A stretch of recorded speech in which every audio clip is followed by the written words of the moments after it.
Bienvenidos a la entrevista de hoy. Hoy tenemos el placer de contar con María Vidal, Sustainability Manager de Raventós Codorniu. Hace tiempo que en Raventós Codorniu comprendieron que la sostenibilidad no era un eje paralelo al negocio, sino que era el centro de una manera de entender y hacer empresa. Con un propósito muy claro, dar valor a la tierra, la empresa ha iniciado un camino de transformación profundo para llevar la generación de impacto positivo a todos sus agentes de interés. Hoy hablamos con María Vidal, responsable de sostenibilidad de Raventós Codorniu. Con ella hablaremos de los aprendizajes del proceso, su rol interno y aquellos retos que se han encontrado a lo largo del camino hasta conseguir la certificación B Corp. La mayoría de nuestras palabras preferidas empiezan con B. ¿Será casualidad? Seguramente no. Dentro de poco verás en todas nuestras etiquetas esta pequeña B. Quizá no parezca un gran cambio, y sin embargo, esta B lo cambia todo. Cambia el modelo económico, la manera de tomar decisiones y la idea de lo que son el éxito, el beneficio y el valor. Esta pequeña B significa que hemos superado con 88,5 puntos el proceso de certificación B Corp, que nos acredita como empresa comprometida con el planeta y con las personas. Y estará en nuestras etiquetas porque, para ser la mejor empresa de vinos del mundo, nos hemos convertido en la mejor empresa de vinos para el mundo. Raventós Codorniu se escribe con B de B Corp. Esta B lo cambia todo. Bienvenida, María, a la entrevista de hoy. Muchísimas gracias, un placer. Me gustaría empezar un poco con esta conversación preguntándote un poco por tu rol, para que te presentases, entender también tu trayectoria en Raventós Codorniu, así que... Bueno, soy María Vidal, directora de Comunicación, Sostenibilidad y Cultura desde hace, ya no sé en la cuenta cuánto llevo, yo creo que 11 años en Raventós Codorniu, que todos conoceréis por Codorniu, pero hay mucho más allá de lo que es la marca Codorniu y que si queréis luego lo desarrollamos un poco. Perfecto. Dentro de este rol de sostenibilidad en Raventós Codorniu has tenido un largo, ahora ya has tenido un largo recorrido. ¿Cuándo decidisteis apostar por primera vez o cuándo decidisteis integrar por primera vez la sostenibilidad en Raventós Codorniu e empezar a impulsarla? Bueno, yo creo que no hubo un momento que podamos ponerlo en la agenda, ¿no? Un día y una hora. Fue más un proceso es complejo esto, pero fue un proceso de tomar conciencia de una conciencia que ya existía dentro de la compañía y ahora me explico. Al final estamos hablando de una empresa que es la bodega más antigua de España. Para ubicarnos en el tiempo es el año 1551. Yo, como me dedico a la comunicación, para poder explicarlo siempre ubico en el tiempo pues, cuando casi Cristóbal Colón descubrió América. Aquí ya hacíamos vino, entonces son 500 años, es muchísimo tiempo, y durante este tiempo la compañía ha liderado muchísimos procesos de cambio y uno de ellos fue la creación del cava. De esa creación del cava surgió una industria entera, un pueblo inmenso que es Sant Sadurní d'Anoia, una denominación de origen que abarca toda España y una industria y una artesanía que no existía. Al final, esto, mantenerlo durante 500 años, solo es posible si supera de forma sostenible, y en aquella época a lo mejor no éramos conscientes de que eso tenía un nombre, que era la sostenibilidad, pero ya se operaba de forma sostenible. Sí que es verdad que cuando llega el nuevo CEO actual de Raventós Codorniu, que es Sergio Fuster, que viene de Estados Unidos, él llega como líder de la compañía con una sensibilidad mucho mayor por lo que es la sostenibilidad, y nos pide que hagamos, él ya ve que esa materia prima estaba, y nos pide que hagamos una revisión y una reflexión para ver si es posible cambiar el modelo de negocio. No implica grandes cambios, pero en el fondo sí que es un gran cambio, y es poner lo que es la sostenibilidad y en valor todo aquello que ya estábamos haciendo en el centro del negocio. Era pasar un poco de lo que haríamos en marketing a la inversa, del story, ¿no? Normalmente se hace storytelling al story doing, y nosotros fue en plan, oye, hagamos del story doing al storytelling y empecemos a explicar lo que ya estamos haciendo bien. Muy bien. Y ahí entráis vosotros. No hemos tenido el placer de empezar a colaborar desde hace 500 años, pero ahora ya sí que llevamos un tiempo colaborando. Pero uno de los primeros pasos que iniciamos conjuntamente fue hacer el primer diagnóstico de sostenibilidad, ¿no? El diagnóstico integral que hicimos sobre la empresa para entender en qué punto de partida nos encontrábamos. ¿Qué aprendizajes claves encontrasteis o extrajisteis de este primer proceso que realizamos colaborativamente? Yo creo que de aquel principio yo creo que los dos sacamos la conclusión de que había muchísima información, pero no estaba ordenada, de lo que ya estábamos haciendo bien. Fue un baño de realidad en positivo, ¿no? Que, digamos, afloró todo lo que ya estábamos haciendo bien, y de hecho hacíamos mucho mejor que la gran mayoría, como puede ser toda la parte de cultivo. Estábamos ya transformando la compañía a ecológico sin ser muy conscientes de que aquello era lo mejor para el mundo, y efectivamente así ha sido. Hoy en día la marca Codorniu es 100% ecológica, y estábamos a nivel social, teníamos una relación extraordinaria con los viticultores, habíamos sido los primeros en crear contratos a largo plazo, habíamos puesto al viticultor en el centro del negocio. Y sí que es verdad que a lo mejor a nivel gobernanza, como te decía, no habíamos definido un modelo de negocio sostenible. A nivel interno, ¿no? La cultura corporativa interna, como la gente tampoco era consciente de esa conciencia que ya existía, pues era algo que podíamos mejorar, y también todo lo que era la medición de impacto. Es decir, estábamos haciendo mejoras a nivel ambiental por convicción, pero no teníamos medido el alcance ni un área ¿no? un camino de mejora en lo que es el impacto. Y todos estos retos de gobernanza, medición, incluso acción en algunas áreas, ¿cómo los abordasteis internamente? ¿Cómo activasteis a los equipos para hacer esto o continuar esta transformación? Pero lo primero fue el diagnóstico que mencionas, que nos permitió pues, priorizar y poner orden. Es decir, oye, al final yo creo que cuando defines tu modelo de negocio has de tener claro a qué renuncias, ¿no? Y con qué te quedas, qué es lo que realmente te hace relevante a tu vecino. Y a partir de ahí crear un equipo de trabajo. Yo siempre digo que la sostenibilidad, esto no queda muy bien, pero lo digo, que la sostenibilidad es como Hacienda, que somos todos. Al final la sostenibilidad en una empresa no va de un departamento, una esquina que tenga una mesa y se encargue de que... Eso es el greenwashing. O sea, al final la sostenibilidad es un cambio transversal que yo siempre digo, el día que el departamento de sostenibilidad no exista, habremos triunfado, porque querrá decir que las empresas ya operan como deben operar y no hay una necesidad de que alguien, ¿no?, coordine para asegurar que eso se está haciendo de forma correcta. Entonces, creamos este comité, que era un comité transversal, que teníamos un miembro de todas las áreas, para asegurar que lo que estábamos poniendo en marcha iba a calar en todas las áreas de la compañía, y que era un trabajo, como te digo, transversal y no era responsabilidad de una persona y de un área en concreto. Y a partir de ahí, entender qué es lo que hacíamos ya bien, cómo podíamos mejorarlo, porque siempre hay un área de mejora, si no es sostenible, y entender aquellos puntos en los que teníamos que seguir trabajando para poder operar, por lo menos en lo mínimo, de la manera correcta. Y todo este proceso de transformación que estás explicando, ¿cómo lo percibieron los equipos? Es decir, culturalmente, ¿cómo percibieron este cambio, esta transformación, esta nueva manera de hacer o esta nueva visión que, otra vez, venía de vuestros orígenes, venía de vuestra historia, pero que al final tenía una nueva cara o podía tener o diferentes palabras o diferentes procesos? Yo creo que ha habido de todo, desde gente que pues muy orgulloso de, ¿no?, el que tiene el sentimiento de que cree realmente que hay formas mejores de trabajar o de hacer las cosas, pues mucho orgullo, gente motivada.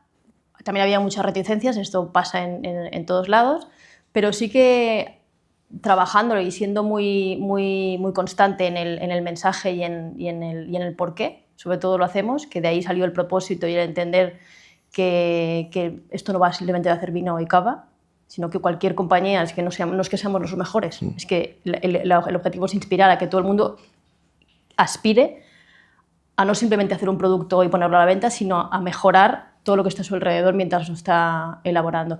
Y ese sentimiento empezó a esparcirse. Yo creo que todo el mundo está súper orgulloso de aportar algo más. Es decir, no vas a trabajar simplemente para pues, el que lleva la parte internacional para vender tu producto en Alemania o el que hace packaging para poner una etiqueta, sino que sabes que con tu granito de arena mejoras en el mundo en el que estás de alguna manera, las personas, el medio ambiente, y quién no va a querer formar parte de algo así.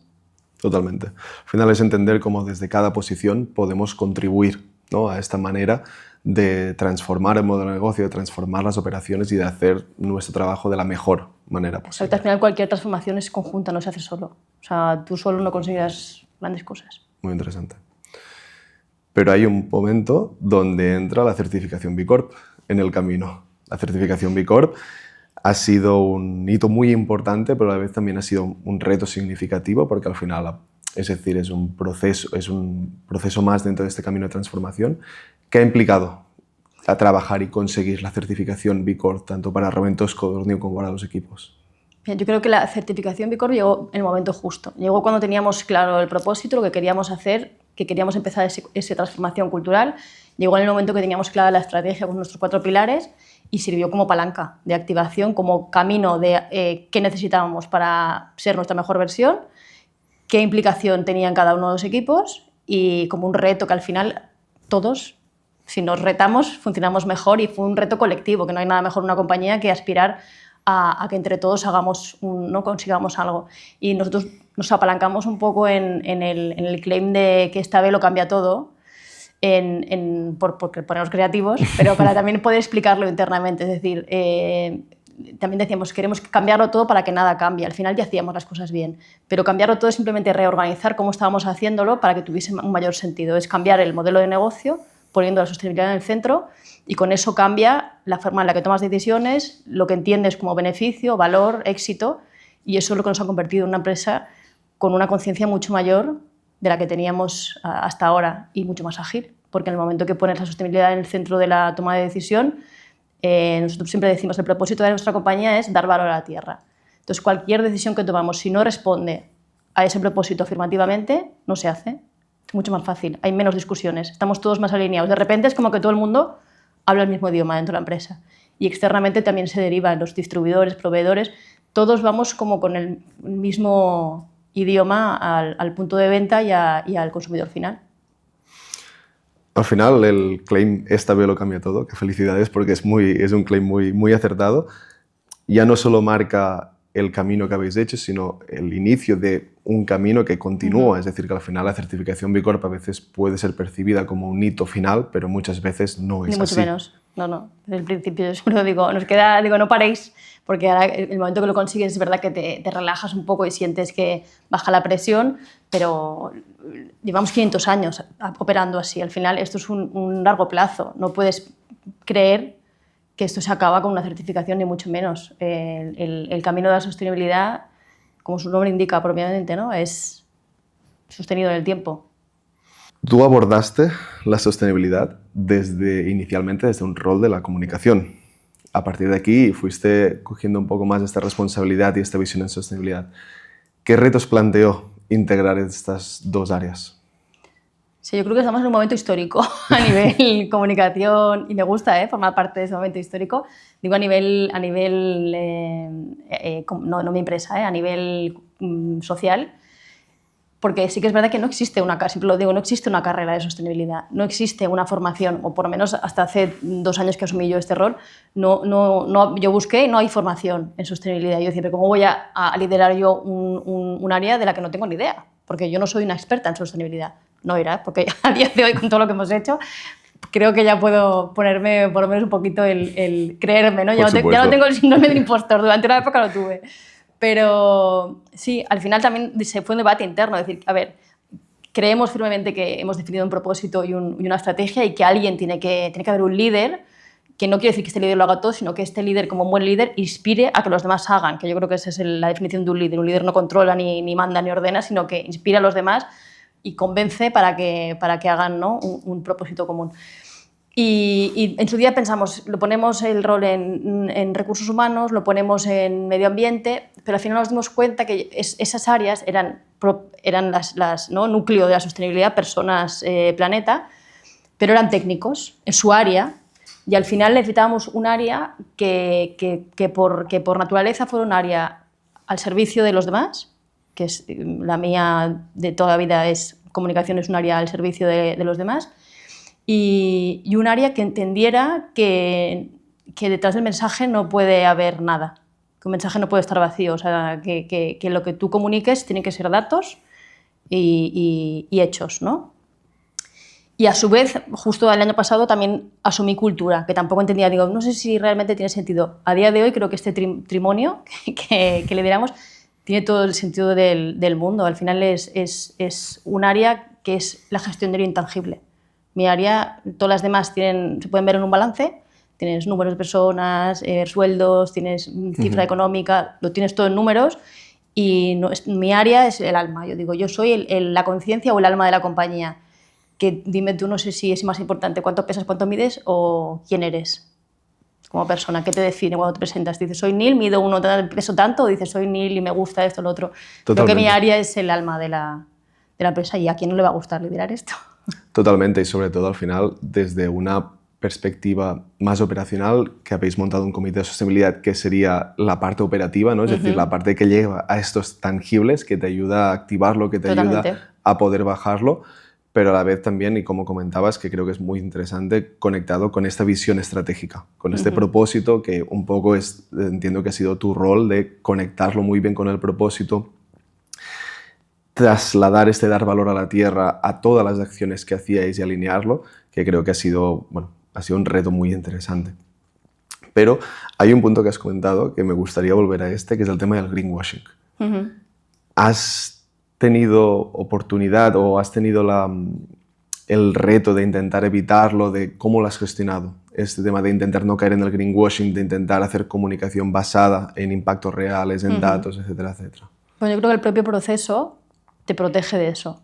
O sea, hacer un proceso en el que transformas tu compañía como modelo de negocio, que defines un comité de sostenibilidad, que te sacas una certificación B Corp, es un escudo al greenwashing, en el sentido de que no nos queda, con todo esto solo podemos operar de una manera que es con transparencia y honestidad y en base al dato. Entonces no comunicamos nada por adelantado. Yo creo que el greenwashing históricamente pasaba por dos cosas, o porque adelantaban hechos cuando aún no eran realidades, o porque desde áreas como podía ser la RSC, que es lo que existía antiguamente, se contemplaba una parte de lo que entendemos por sostenibilidad. Entonces tú podías estar haciendo una acción social maravillosa en el Congo o donde fuera, pero vertiendo líquidos en el río de la Noya. Y dices, hombre, no estás siendo consistente ni coherente, no tienes credibilidad porque tienes grietas, ¿no? Yo creo que al final el tener esta certificación B Corp y esta manera de operar con un comité y demás hace que no haya grietas, no hay fisuras. Y eso te protege a la hora de comunicar. Ahora tenéis la certificación B Corp, tenéis una estrategia muy ambiciosa sobre la mesa. ¿Cómo se plantean los próximos años? ¿Cómo se plantean los próximos retos de sostenibilidad en Raventós Codorniu? Bueno, hay muchísimos, eso es lo divertido de esta área, ¿no? Y que te digo que como compañía no somos perfectos, no tendría sentido decir que somos la mejor empresa del mundo. Bueno, ahí nos anclamos, ¿no? No somos la mejor empresa del mundo, pero a día de hoy sí para el mundo. Y esa es la idea, esa promesa de mantener ese para el mundo todos los años que podamos. Y eso se mantiene pues asegurando que mejoras en tu impacto, maximizando todo lo que haces, generando el mínimo impacto en el medio.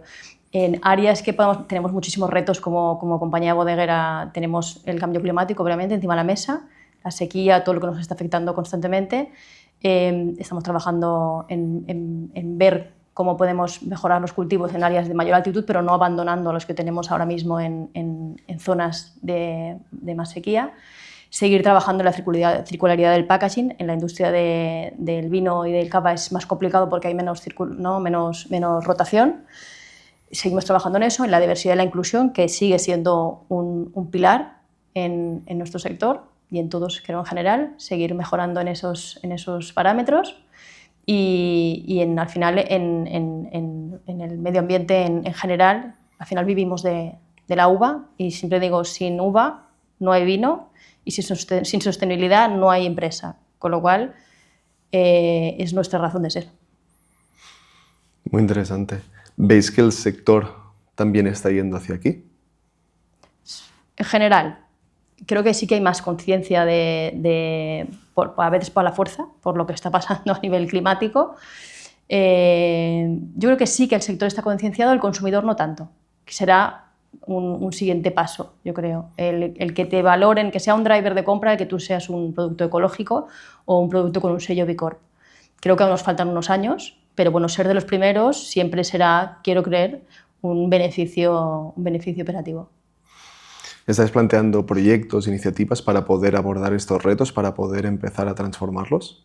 Sí, obviamente dentro de la hoja de ruta de nuestros 4 pilares, todo está, cada uno de los parámetros está targetizado para poder ir mejorando en todas las áreas y, como te digo, en cualquier decisión que tomamos, que en el centro esté el viticultor como fuente de nuestra materia prima, el trabajador, porque las empresas somos las personas, no hay un cuarto oscuro donde haya 3 tíos con traje que decidan las cosas, y siempre digo, somos nosotros, como la sostenibilidad, y la parte del producto que ponemos a la venta, la forma en la que consumimos, también estamos apostando por productos low alcohol, cero, nuevas tendencias de consumo también más respetuosas con las personas y con el medio ambiente, y con el producto ecológico que, como te digo, no solamente es un beneficio para el que lo compra, sino para el que lo cultiva, y para el medio ambiente, porque no pones insecticidas en el campo.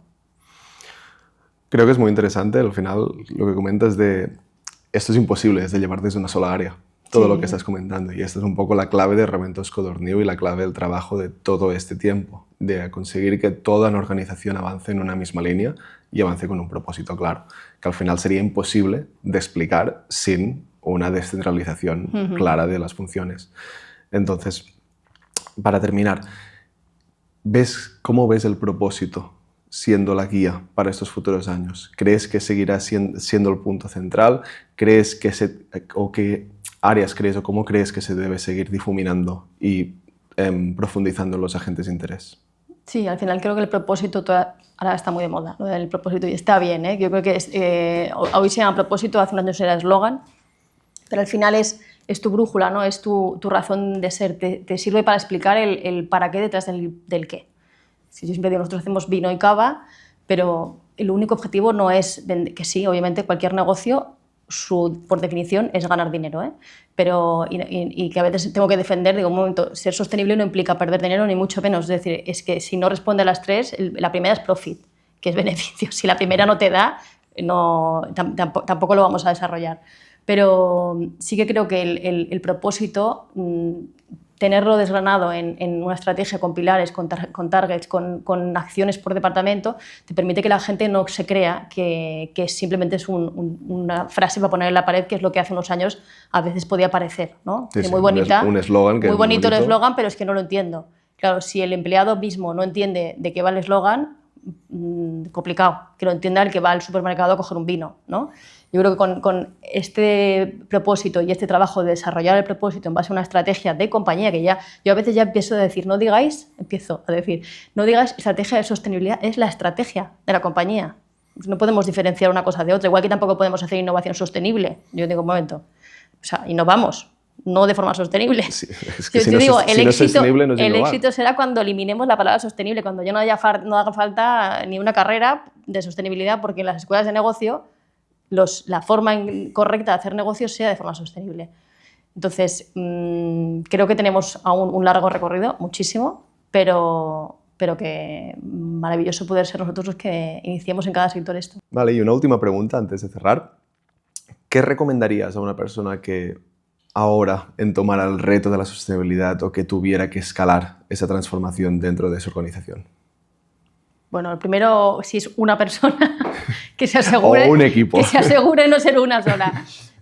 No, le diría que si ha venido de dirección general, que es la mejor noticia que puede tener en el mundo, que se aproveche de eso. Si no es el caso, que intente que el primero que crea en todo este movimiento sea la máxima, ¿no?, figura dentro de una compañía, y el equipo directivo que le acompañe, porque al final van a ser los que hagan mover la aguja en la toma de decisiones.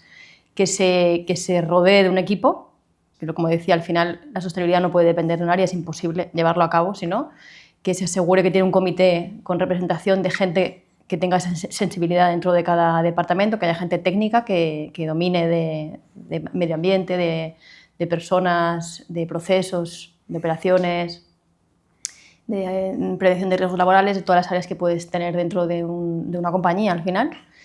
Y que ponga orden, porque al final la mayoría de empresas ya hacen las cosas bien. No se trata de... No creo que sea excepcional que una empresa pueda operar de forma sostenible. Creo que todas, en realidad, las que llevan muchos años operando, ya son sostenibles, pero simplemente es poner orden y una oportunidad para hacer la mejor versión de su empresa. Sobre todo creo que también es muy relevante el tema de encontrar a aquellas personas que ya tienen los conocimientos para poder ayudarte a trabajarlo. Lo único que falta a veces es un cambio de criterios o remarcar ciertos criterios para que puedan avanzar y para que puedan desarrollar su trabajo, como comentábamos antes, haciéndolo lo mejor posible con esta visión de mejora continua. Muchas gracias, María, por todas tus reflexiones. Ha sido un placer tenerte con nosotros y nos vemos a la próxima.